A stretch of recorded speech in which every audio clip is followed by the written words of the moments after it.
பிரியமானவர்களே, சில வசனங்களை நாளைய தியானத்துக்குள்ளாய் நாம் கடந்து செல்லுவோம். என்னாகமம் புஸ்தகம் 13ஆம் அதிகாரம் 1 வசனம் 2 வசனம். கர்த்தர் மோசேயை நோக்கி, நான் இஸ்ரவேல் புத்திரருக்கு கொடுக்கும் கானான் தேசத்தை சுற்றி பார்ப்பதற்கு நீ மனிதரை அனுப்பு.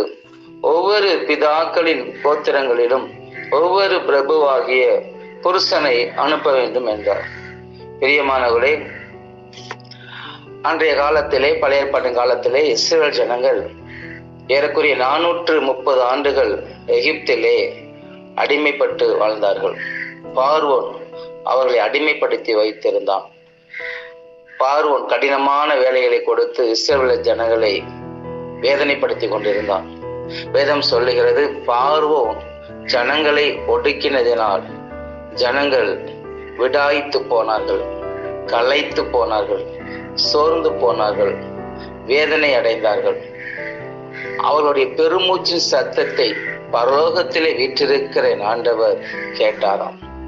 கேட்பவர் மாத்திரமல்ல, அந்த இஸ்ரவேல் ஜனங்கள் படுகிற உபத்திரவத்தை அவர் கண்டு அந்த ஜனங்களை பார்வோனுடைய பிடியிலிருந்து விடுவிக்கும்படியாக மோசே என்ற ஒரு மனிதனை முச்செடியின் நடுவிலே அவர் எரிகின்ற ஜுவாலை மத்தியிலே மோசேயை அழைத்து பேசி தன்னுடைய காரியத்தை வெளிப்படுத்தி மோசேயை ஒரு இரட்சகனாக அந்த எகிப்து தேசத்துக்கு அனுப்புகிறார். என் ஜனங்களை ஆராதனை செய்ய விட்டுவிடுன்னு சொன்ன போது அந்த பார்வோனுக்கு விட மனதே இல்லை. என்று சொன்னால் எபிரேய ஜனங்கள் பலவான்கள், நன்றாக வேலை செய்யக்கூடியவர்கள். அவர்களை விட்டுவிட்டால் தங்கள் தேசத்துடைய வளர்ச்சி பாதிக்கும் என்று சொல்லி அவர்களை விட மனதே இல்லை. ஆனால் வேதம் சொல்லுகிறது, கர்த்தர் அநேக வாதைகளை அனுப்பி அங்கே தன்னை மகிமைப்படுத்தினார், தன்னுடைய வல்லமையை வெளிப்படுத்தினார். ஆனாலும் பார்வோனுடைய இருதயம் கடினப்பட்டு தான் கொண்டிருந்தது. ஒரு நாளிலே பார்வோன் கடைசியாக ஜனங்களை நான் விடுவித்து விடுகிறேன் சொல்லி விடுவித்து விடுவதை பார்க்கிறோம். ஆனால் கர்த்தர் சொன்னார், நான் பாலும் தேனும் ஓடுகிற கானான் தேசத்தை உனக்கு கொடுப்பேன் என்று சொல்லி. இது மோசே ஆரோனுடைய இருதயத்தில் இருந்தது, இஸ்ரவேல் ஜனங்களுடைய இருதயத்திலும் இருந்தது. அதை சுதந்திரித்துக் கொள்ளும்படியாகத்தான் மோசே இஸ்ரவேல் கோத்திரங்களிலே ஒவ்வொரு கோத்திரத்திலும் ஒவ்வொரு கணத்துக்குரிய பிரபுக்களை, நல்ல ஞானவான்களை, ஞானத்தில் தேறினவர்களை, கர்த்தருக்காக நின்றவர்களை அவன் தேர்ந்தெடுத்து 12 பேரை கானான் தேசத்தை நீங்கள் வேவு பார்த்து அதை அங்கே ஜனங்கள் எப்படிப்பட்ட ஜனங்கள் என்று சொல்லி சுற்றி பார்த்து வரும்படியாக அனுப்புகிறான். அதை தான் நாம் என்னாகமம் 13ஆம் அதிகாரத்திலே நாம் பார்க்கிறோம். குறிப்பாக இந்த 12 பிரபுக்கள்ல 6வது வசனம் சொல்லுகிறது, யூதா கோத்திரத்தில் எப்புனையின் குமாரன் காலேப். அதே போல 8ஆம் வசனத்திலே எப்பிராயிம் கோத்திரத்தில் நூனின் குமாரன் ஓசேயா. 14ஆம் வசனத்தில் சொல்லப்பட்டிருக்கு, தேசத்தை சுற்றி பார்க்கும்படி மோசே அனுப்பின மனிதர்களின் நாமங்கள் இவைகளே. நூனின் குமாரனாகிய ஓசேயாவுக்கு யோசுவா என்று மோசே பெயரிட்டிருந்தான். யோசுவாவுடைய பழைய பெயர் ஓசேயா. யோசுவா என்று சொல்லி அங்கே மோசே பெயரிட்டு அனுப்புகிறான்.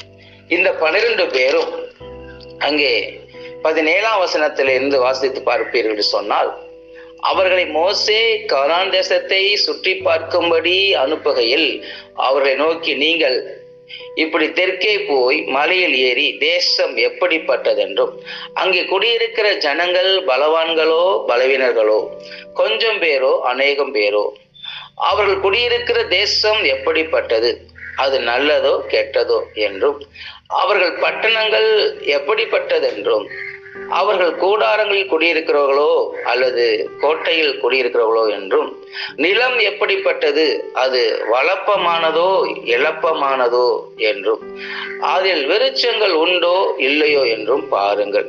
தைரியம் கொண்டிருந்து தேசத்தின் கனிகளிலே சிலவற்றை கொண்டு வாருங்கள் என்றான்.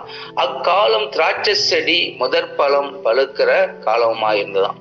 அவர்கள் போய் சீன் வனாந்தரத்தில் தொடங்கி ஆமாத்துக்கு போகிற வழியாக ரேகோப் மட்டும் தேசத்தை சுற்றி பார்த்து தெற்கேயும் சென்று எபிரோன் மட்டும் போனார்கள்.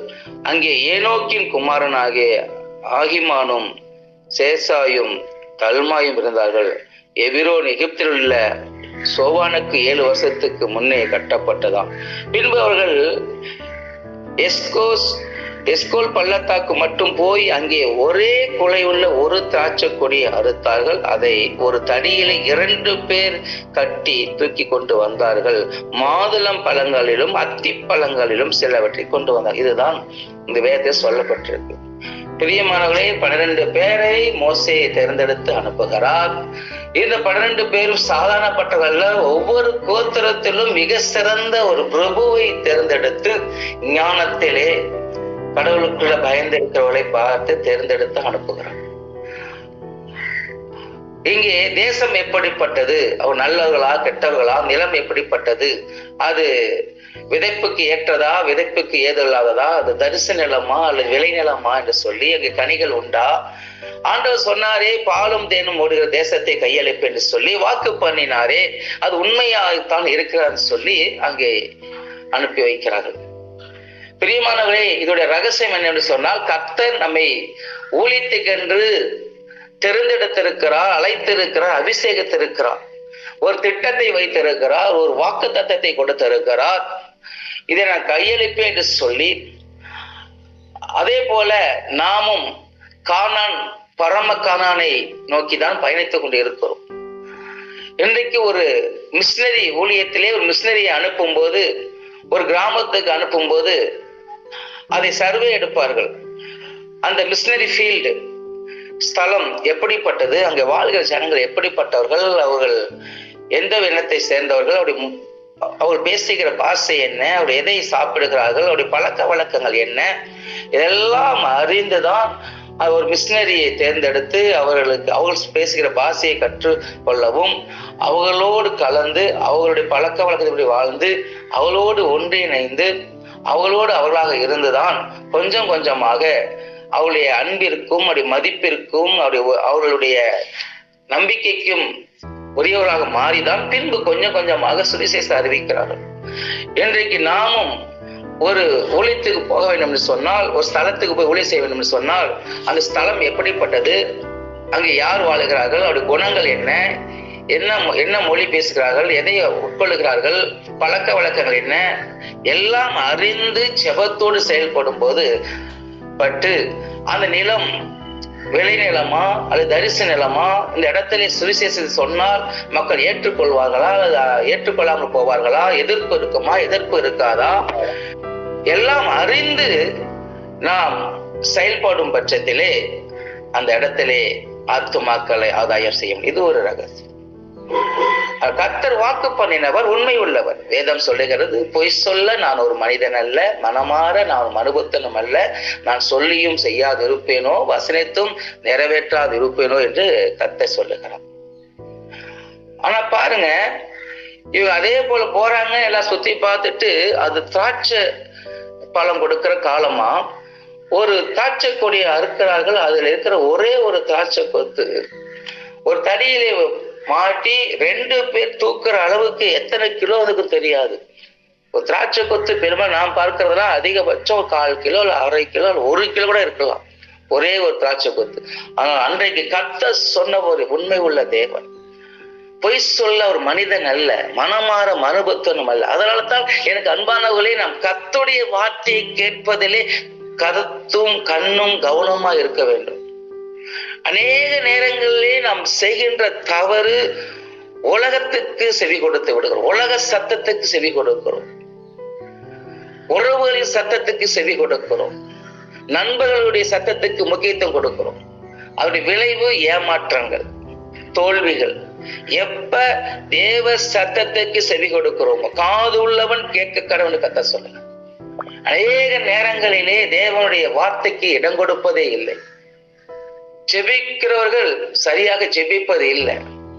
ஒரு 5 நிமிடங்கள் 10 நிமிடங்கள் சபையில அல்லது தனிப்பட்ட இடத்துல அவங்க பரவசமா ஜெபிக்கலாம், கருத்தா ஜெபிக்கலாம், வல்லமையோடு ஜெபிக்கலாம். அதனால அவங்க மேல ஜெபாவி இருக்கு, அதை ஜெபிக்கிற மகன் இடம் போட்டுடக்கூடாது.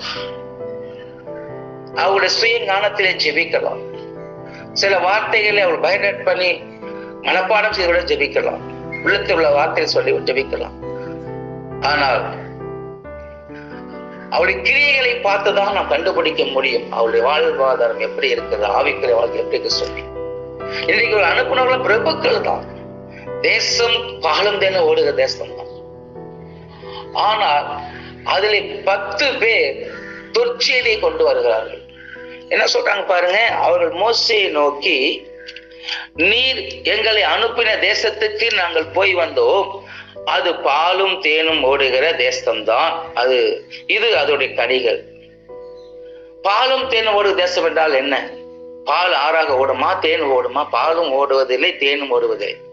பால் ஆடுகளிலிருந்து, மாடுகளிலிருந்து, ஒட்டகங்களிலிருந்து கறந்து எடுக்கப்படுகிறது. தேன் கூட்டிலே இருக்கும். அந்த தேனை எடுக்க வேண்டும் சொன்னால் மிகுந்த பிரயாசப்பட வேண்டும். அந்த தேன் கூட்டை சுற்றி தேனீக்கள் கூட்டம் மொய்த்து கொண்டு இருக்கும். நாம் ஆயத்தம் இல்லாமல், நம்மை ஆயத்தப்படுத்தி கொள்ளாமல், பாதுகாப்பு இல்லாம நீ நேரடியாக போய் தேனை எடுத்து விட முடியாது. அந்த தேனீக்கள் கொட்டி நம்ம வேதனைப்படுத்தி விடும். இன்னைக்கு ஆவிக்குரிய வாழ்க்கை அப்படிதான். வேதம் சொல்லுகிறது, யாரை விழுங்கலாமோ என்று சத்துருவானும் கர்ஜிக்கிற சிங்கத்தை போல சுற்றி திரிந்து கொண்டு இருக்கிறான். இன்னைக்கு நாம் உலகம் பலவான் கையில் ஒப்பு கொடுக்கப்பட்டு இருக்கிறது. உலகம் அவனுடைய வல்லமையில இருக்கிறது. அப்ப அவனை மேற்கொள்ள வேண்டும் என்று சொன்னால் எபேசியர் 6ஆம் அதிகாரம் சொல்லப்பட்டிருக்கிறது, சர்வாயுத வர்க்கத்தை தரித்துக் கொள்ளுங்கள். நம்ம ரொம்ப ஊழியம்னா ரொம்ப சுலபமா எடுத்து நினைச்சிடுறோம். ஈஸியா பிசாசு துரத்திடலாம், ஈஸியா ஜெபம் பண்ணிடலாம், ஈஸியா ஊழியம் இல்ல. பிரியமானவர்களே, முந்தி பலவானை கட்டினா ஒழிய நாம் கொள்ளையிட முடியாது வேதம் சொல்லப்பட்டிருக்கு. இன்றைக்கு எதிராளி யார், எப்படிப்பட்டவன், அவன் பலவானா, அவனுடைய பலம் எதிலே இருக்க சொல்லி அறிந்து ஜெபித்து நம்ம ஆயத்தப்படுத்தி கொண்டு விசுவாசத்தோடு காரியம் நடப்பிக்கும் போதுதான் சத்துருவை மேற்கொள்ள முடியும். அவன் சொல்றாங்க, ஆண்டவர் சொன்னது போல பாலத்தேன் ஓடுகிற தேசம்தான், வளமான தேசம்தான். மக்கள் அரணிப்பா இருக்கிறாங்க, மிகப்பெரிய பட்டணங்களை கண்டோம். இதான் சொல்லிட்டு சொல்றாங்க பாருங்க. ஆனாலும் அநேக நேரத்துல ஆனாலுங்கிற வார்த்தை ஒரு சோர்வை கொண்டு வருகிற வார்த்தை.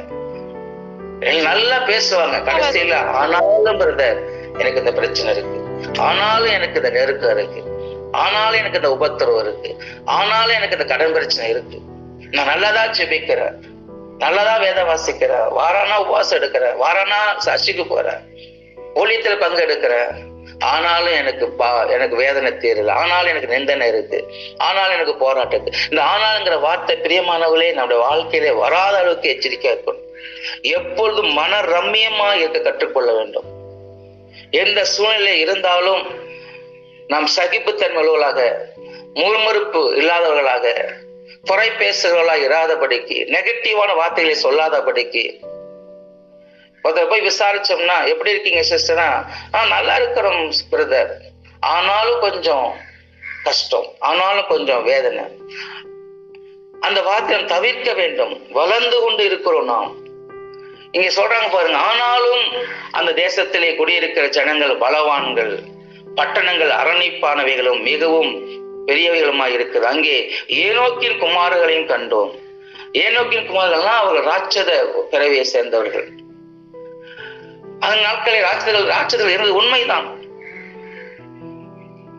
தாவீது கோலியாத்தை முறியடித்தான். அவன் ஒரு ராட்சசனாக உயரத்திலே தோற்றத்திலே மிகுந்த பலசாலியாக இருந்தான் என்று வேதம் சொல்லுகிறது. அமலேக்கியர்கள் அங்க இருந்தாங்களாம், ஏத்திகள் இருந்தாங்களாம், எமோரி இருந்தாங்களாம், எபூசி இருந்தாங்களாம். ஆண்டவர் சொன்னாரு, நான் கானான் தேசத்தை உனக்கு கொடுப்பேன், அங்கே இருக்கிற எமோரியரையும் எபூசியரையும் தீர்க்காயுசியரையும் கானானியரையும் நான் துரத்தி விடுவேன் என்று சொன்னார். நான் உங்களுக்காக யுத்தம் கத்த சொன்னார். அந்த வனாந்தரத்தில் அற்புதங்களையும் அடையாளங்களுமாக அதை நடப்பித்து ஜனங்கள் கொண்டு வந்தார். ஆனால் அவ்வளவு அற்புதங்களையும் அடையாளங்களையும் பார்த்த அந்த பிரபுக்கள் சூழ்நிலையை பார்த்து வாக்குத்தத்தம் பண்ணினவரை மறந்து விட்டார்கள். வாக்குத்தத்தத்தை மாத்திரம் மனசுல வச்சிருக்கிறாங்க. ஆனா வாக்குத்தத்தம் பண்ணினவரை நம்பல, விசுவாசிக்கல. அதனால்தான் அங்கே துர்ச்செய்தியை பரப்பினார்கள் வேதம் சொல்லுகிறது.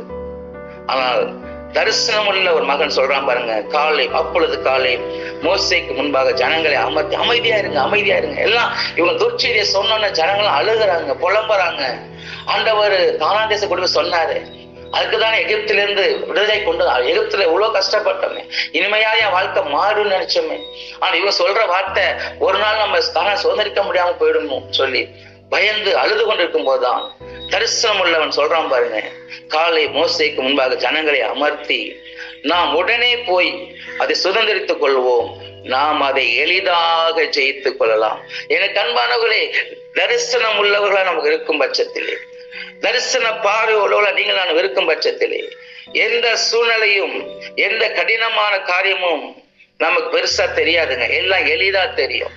சூழ்நிலை கண்டு ஒரு தரிசனம் உள்ளவன் சோர்ந்து போக மாட்டான், ஒரு பிரச்சனை கண்டு சோர்ந்து போக மாட்டான், அங்கலாய்க்க மாட்டான். தாவீதை போல திடப்படுத்திக் கொள்ளுவான். எதை இழந்தாலும், எந்த வேதனைக்குள்ள கடந்து போ, எந்த நிந்தை அவமானம் கடந்து போனாலும், எந்த போராட்டத்துக்கு கடந்து போனாலும், எப்பக்கம் நெருக்கப்பட ஒடுங்கி போவதில்லை என்று பக்தன் சொல்வது போல, தரிசனங்களுடைய பார்வை இயேசுவை நோக்கி இருக்கும். உலகத்தை பார்க்காது, உறவுகளை பார்க்காது, மனிதனுக்கு முக்கியத்துவம் கொடுக்காது, தன்னுடைய சுய பலத்தை சார்ந்து கொள்ள மாட்டான், கர்த்தரையே சார்ந்திருப்பான், கர்த்தரையே நோக்கி இருப்பான். தரிசன பார்வை. இன்றைக்கு காலேபை போல யோசுவாவை போல தரிசன உள்ள பார்வை உள்ளவர்களால் நீங்கள் நான் மாறும் பட்சத்திலே எளிதாக நாம் சுதந்திரித்துக் கொள்ளலாம், எளிதாக ஆத்துமாக்கள் ஆதாயம் பண்ணலாம், எளிதாக ஊழியத்திலே ஜெயம் பெறலாம். ஊழியம் உங்களை என்னை கட்டப்படும். ஏனென்றால் தரிசனம் கொடுத்தவர் மாறிடார், வாக்கு பண்ணினவர் மாறிடார், வார்த்தையிலே அவர் உண்மை உள்ளவர். இதோடு நான் முடிக்க விரும்புகிறேன், நேரம் குறைவாக இருப்பதனால. தொடர்ச்சியாக வருகிற நாட்களில் செய்தியை நாம் தொடர்ச்சியாக பார்க்க போகிறோம். எல்லோரும் கண்களை மூடி இருக்கிற இடத்துல எனக்கு அன்பானவர்களே, இந்த வார்த்தையை கேட்டுக்கொண்டிருக்கிற அன்பு சகோதரி சகோதரி, உனக்கு தரிசனம் இருக்கிறதா? கர்த்தருடைய தரிசனம் உனக்கு உண்டா? கர்த்தருடைய வார்த்தை உனக்குள் இருக்கிறதா? கர்த்தருடைய வாக்குத்தத்தம் உனக்குள் இருக்கிறதா? கர்த்தருடைய வார்த்தையை நம்புகிறாயா? அல்லது நீ சூழ்நிலையை கண்டு சோர்ந்து போகிறாயோ? சூழ்நிலைகள் ஒடுக்குகிறதோ நெருக்குகிறதோ? உனக்குள் எனக்குள் தரிசனம் இருக்கும் என்று சொன்னால், தரிசனம் பெற்ற பிள்ளைகளாக இருப்போம் என்று சொன்னால், எதை கண்டும் சோர்ந்து போக மாட்டோம், எதை கண்டும் பயப்பட மாட்டோம். கிறிஸ்து எனக்கு ஜீவன், சாவு எனக்கு ஆதாயம். கிறிஸ்துவுக்காக எல்லாவற்றையும் நஷ்டமாக குப்பையுமாக எண்ணுகிறேன். நான் இலக்கை பிடித்து ஓடுகிறேன், விசுவாசத்தை துவக்குகிறோம் முடிக்கிறோம் ஆகிய இயேசு கிறிஸ்து நோக்கி நான் ஓடுகிறேன். அவருடைய வார்த்தையை விசுவாசிக்கிறேன், வாக்குத்தத்தத்தை விசுவாசிக்கிறேன், அவரை நம்புகிறேன், அவருடைய வார்த்தையை நிலைநிற்கிறேன். இன்றைக்கு என் வாழ்க்கை அற்பமாக இருக்கும், ஆனால் நம்புகிறவர் என்னால் நான் அறிந்திருக்கிறேன். கர்த்தரின் பட்சத்தில் இருக்கிறார். நான் பயப்படேன். மனுஷனுக்கு என்ன செய்ய முடியும்? ஒரு நாள் வரும், என் கொம்பை உயர்த்துவா, என் தலையை உயர்த்துவா, புதிய வாசலை திறப்பா, என் ஊழியம் கட்டப்படும், என் குடும்பம் கட்டப்படும். என் விளக்கு ஒருவேளை அணைந்து போவது போல இருக்கலாம் மற்றவர்களை பார்வையிலே, ஆனால் என் விளக்கு ஒரு நாளும் அணைந்து போக என் ஆண்டு விடமாட்டார். நான் எரிந்து பிரகாசிக்க விளக்கா இருப்பேன். நான் முடங்கி போகிற மகள் அல்ல, முடங்கி கிடக்கிற மகன் அல்ல, தேங்கி கிடக்கிற குளம் அல்ல. கர்த்தருடைய தரிசனம் எனக்கு உண்டு, தரிசன பார்வை எனக்கு உண்டு. கர்த்தரை நம்பி இருக்கிறார், அழைத்திருக்கிறார், தெரிந்தெடுத்திருக்கிறார். நான் காலேபை போல யோசுவாவை போல கர்த்தருக்காக நிற்பேன், வைராக்கியமாக நிற்பேன். அவருக்காக ஓடுவேன், அவருக்காக பிரயாசப்படுவேன், அவருக்காக ஊழியம் செய்வேன். எவ்வளவு நெருக்கம் பாடுவேன் வாழ்க்கையில வந்தாலும் நான் கர்த்தருக்காக நிற்பேன் என்று சொல்வாயா மகளே மகனே? இஸ்ரவேல் ஜனங்கள் பெருமூச்சு விட்டார்கள். இன்றைக்கு உன் வாழ்க்கையில நெருக்கத்தை நிமித்தமாக, வேதனை நிமித்தமாக, துன்பத்தின் நிமித்தமாக, வருத்தத்தின் நிமித்தமாக நீ பெருமூச்சு விட்டு கொண்டு இருக்கிறாயா? உன் அங்கலாய்ப்பு சத்தத்தை கர்த்தர் கேட்கிறார். உன் பெருமூச்ச சத்தத்தை கர்த்தர் கேட்டுக்கொண்டு இருக்கிறார். ஒருவேளை உன் சத்தத்தை மனிதர்கள் கேட்காமல்படி அடைத்துக் கொள்ளலாம், காதுகளை அடைத்துக் கொள்ளலாம். ஆனா கர்த்தருடைய செவிகள் நீதிமானுடைய சத்தத்துக்கு திறந்திருக்கிறதா? உன் வாழ்க்கையில நீதி இருக்கிறதா? உன் வாழ்க்கையில உத்தமம் இருக்கிறதா? உன் வாழ்க்கையில பரிசுத்தம் இருக்கிறதா? நீ சாட்சியான வாழ்க்கை வாழ்ந்து கொண்டு இருக்கிறாயா? கர்த்தருக்கு பிரியமான வாழ்க்கை வாழ்ந்து கொண்டு இருக்கிறாயா? கர்த்தருடைய வார்த்தை உனக்குள் இருக்கிறதா? நீ ஜெபம் செய்கிற மகளாக இருக்கிறாயா? உனக்குள் தரிசனம் இருக்கிறதா? வாக்கு தத்தத்தின் மேல் நம்பிக்கை வைத்து இருக்கிறாயா? அப்படி இருந்தால் கர்த்தன் பெருமூச்சு சத்தத்தை கேட்பார், உன்னை விடுவிப்பார், உன்னை காப்பாற்றுவார், உன்னை நடத்துவார், உன்னை ஏந்துவார், உன்னை சுமப்பார், உன்னை தப்பி வைப்பார். கர்த்தர் மேன்மையாக வைப்பார். ஒரு நாள் உன்னை விட்டு விலக மாட்டார். கால தாமதம் ஆகலாம், ஆனா ஒரு நாளே கத்தன் கொம்பை உயர்த்துவார் நிச்சயமாக மகளே.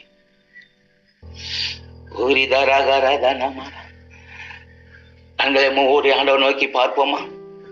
வாக்கு தத்தம் பண்ணினவர் உண்மை உள்ளவர். உங்களுக்கு தெரியுமா, துர்ச்செய்தியை கொண்டு வந்தவர்கள் கானானை பார்க்க முடியவில்லை, பிரவேசிக்க முடியல. ஏன்னு சொன்னார்கள், முறுமுறுத்தார்கள், மற்றவருடைய சோர்வுடைய பண்ணினார்கள். நீங்கள் நானும் அபிஷேகம் பண்ணப்பட்டவர்கள், தரிசனம் உள்ளவர்கள், ஒரு நாளும் ஒருபோதும் முறுமுறுக்க கூடாது. துர்ச்செய்தியை அறிவிக்க நீங்களும் தெரிந்து கொள்ளப்படவில்லை. கர்த்தர் அதற்காக அழைக்கவில்லை. உன்னுடைய வாயில் இருந்த நற்செய்தி தான் வர வேண்டும். ஒரு நாளும் நெகட்டிவ் வார்த்தை வரக்கூடாது, துர்ச்செய்தி வரக்கூடாது, துர்ச்சிந்தனை இருக்கக்கூடாது. கர்த்தர் உன் வாயில் அதிகாரத்தை வைத்திருக்கிறார், உன் நாவில் அதிகாரத்தை வைத்திருக்கிறார். மரணமும் ஜீவனும் நாவிலே இருக்கிறது. அதில் பிரியப்படுகள் கனியை புசிப்பார்கள். இன்னைக்கு பதற்றமாக பேசி விடுகிறோம், வார்த்தைகளை விட்டு விடுகிறோம். நம்மை மாற்றிக்கொள்வோம், அர்ப்பணிப்போம், ஒப்பு கொடுப்போம். ஆண்டவரே, வரிய நாட்கள் இனி நான் நற்செய்தி அறிவிக்கிறவனா இருக்க வேண்டும்.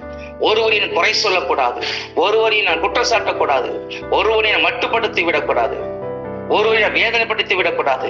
என் வாயில் புறப்படுகிற வார்த்தைகள் ஆசுரமாக இருக்கணும், இனிமையாக இருக்கணும்.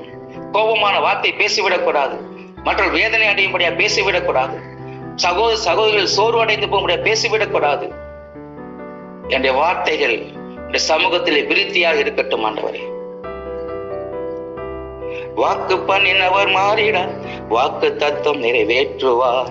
வாக்கு பண்ணினவர் மாறிடார், வாக்கு தத்துவம் நிறைவேற்றுவார். சோர்ந்து போகாதே, நீ சோர்ந்து போகாதே, உன்னை அழைத்தவர் உண்மை உள்ளவர். சோர்ந்து போகாதே, நீ சோர்ந்து போகாதே, உன்னை அழைத்தவர் உண்மை உள்ளவர். வாக்கு பண்ணினவர் மாறிடார், வாக்கு தத்துவம் நிறைவேற்றுவார். வாக்கு பண்ணினவர் மாறிடார், வாக்கு தத்துவம் நிறைவேற்றுவார். ஆம் சகோதரி, சகோதரி, வாக்கு பண்ணினவர் உண்மை உள்ள தேவனாக இருக்கிறார், உண்மை உள்ள தேவனாக இருக்கிறார். அவர் ஒரு நாளும் மாறுகிற தேவன் அல்ல. மனுஷன் தன்னை மாற்றிக்கொள்ளுவான், தன் குணத்தை மாற்றிக்கொள்ளுவான், வார்த்தைகளை மாற்றிக்கொள்ளுவான். கர்த்தரோ நான் நேற்றும் இன்றும் என்றும் மாறாத தேவன் என்று கர்த்தர் சொல்லி இருக்கிறார். ஒரு நாளும் தன்னுடைய வார்த்தையை மாற்றிக்கொள்ளுகிற தேவன் அல்ல. தாமதித்தாலும் அவருடைய சமூகத்திலே நீங்கள் காத்திருக்கும் போது இதோ வேதம் சொல்லுகிறது, நெடுநாட்கள் காத்திருப்பது இருதயத்தை இளைக்க பண்ணும், ஆனால் விரும்பி வரும்போது ஜீவ விருட்சத்தை போல் இருக்கும். ஜெபம் செய்வோமா? மக அன்பும் இரக்கமும் கிருபையும் உள்ள ஆண்டவர் தகப்பனே, 12 பிரபுக்கள் கடந்து போனார்கள், 10 பேர் துர்ச்செய்தியை கொண்டு வந்தார்கள், சூழ்நிலை கண்டு சோர்ந்து போனார்கள், பயந்து போனார்கள். ஆனால் காலையும் விசுவாசம் தரிசனம் உள்ளவர்களாக, கர்த்தரில் நம்பிக்கை வைத்தவர்களாக, வாக்குத்தத்தத்தின் மீது நம்பிக்கையுள்ளவர்களாக நற்செய்தியை கொண்டு வந்தார்கள். ஆண்டவரே, நாங்கள் ஒருபோதும் துர்ச்செய்தியை சொல்லிவிடக்கூடாது, நற்செய்தி அறிவிக்கிறவர்களாக ஒப்பு கொடுக்கிறோம். ஆண்டவரே, கர்த்தர் பேசின வார்த்தைகளுக்காக ஸ்தோத்திரம். இந்த வார்த்தைகளை அதிகால வேளையிலே தியானம் செய்ய உதவி செய்ததற்காக ஸ்தோத்திரம். இயேசு நாமத்தின் நல்ல பிதாவே, ஆமென், ஆமென்.